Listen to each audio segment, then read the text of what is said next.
Namaste, good morning, good evening, good afternoon, whichever time you're watching this video to everyone. And on the occasion of Valentine's Day, I really wanted to share a very, very beautiful love story. Yeah.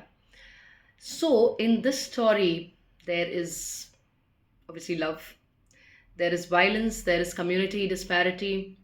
It's a very, very beautiful love story. Let's start the story. So, there was once upon a time a girl who was brought up with a lot of love by her parents. And she always believed whatever her parents said was right. Okay. And the father was a very powerful kind of a figure. And this girl grew up believing that, and she was actually, the most loved daughter of the father as well. And she was like the pride of her father, and she always did whatever the father wanted.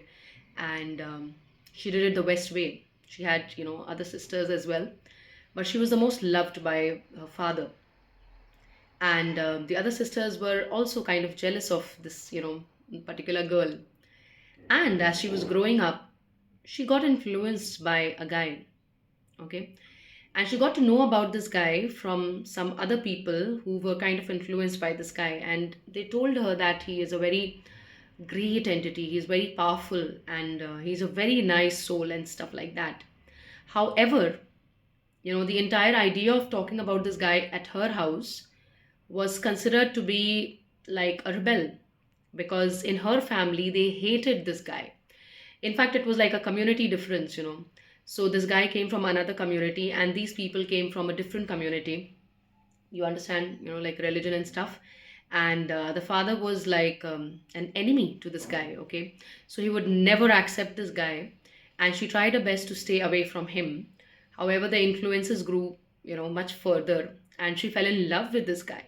you know Ultimately the marriage had to happen because this girl could not be married to anyone else, and the astrologers found that she was only meant to get married to this particular guy.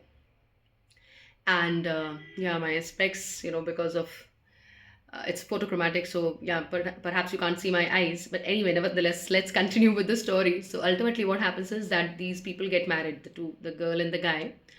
And despite the marriage, the father did not like this guy because he was from the other community, so called. And he kept insulting him to an extent that there was an occasion, a very, very big yagya kind of a thing that he was holding at his house. And he did not, invite this guy. Okay.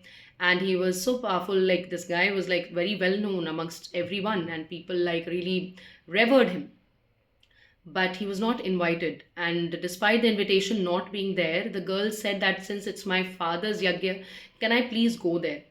So the husband, like, that guy who was now the husband, he said that please understand that this is not very respectful for you to go there. And despite being stopped, she went. Okay. She went, and she was also insulted because now she was the wife of this guy, and she was asked to leave, and she found that absolutely no invitation was sent, and it was a very disrespectful thing.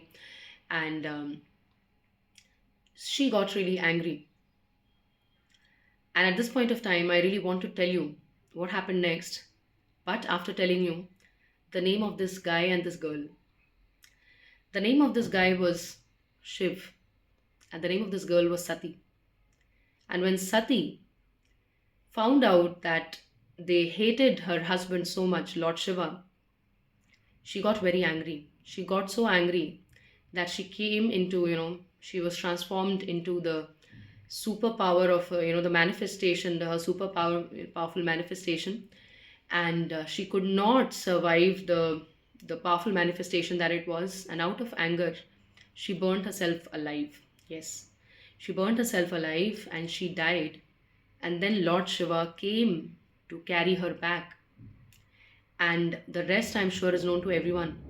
When she died and he was carrying her corpse, her burnt corpse, obviously, his angry manifestation, Kal Bhairav also came up on the situation and punished the evildoers, the father of, Masati. And obviously later things are, done for the betterment. He is sad, he is sorry, and all those things. But why did I tell you the story is because when we talk about a love story, we tend to forget that after all, we all are human beings. Okay. The community difference, or whatever other differences, community difference, by community difference I don't just mean religious differences. I am also talking about the differences that erupt because of financial differences, because of maybe you're coming from a different state, you're coming from a different country. All these kind of community differences create such a huge gap that people tend to forget that it is the union of souls that brings about love and happiness. It is not just the union of people from the same community coming to live together like a deal, you know. So we tend to find out, in the typical arranged marriage, or the very smart love marriages, we tend to find out a guy in the same community or a girl in the same community at a certain age gap, and the families are similar to each other. Despite that, it's not like 100% of marriages are like a very happy place for the couple. Why I shared this story today was to realize that love is not blind, love has divine eyes. And if ever you find out that person in whom you can find that purity, that honesty, that kind of love and respect that you've always been looking forward to, let your soul speak.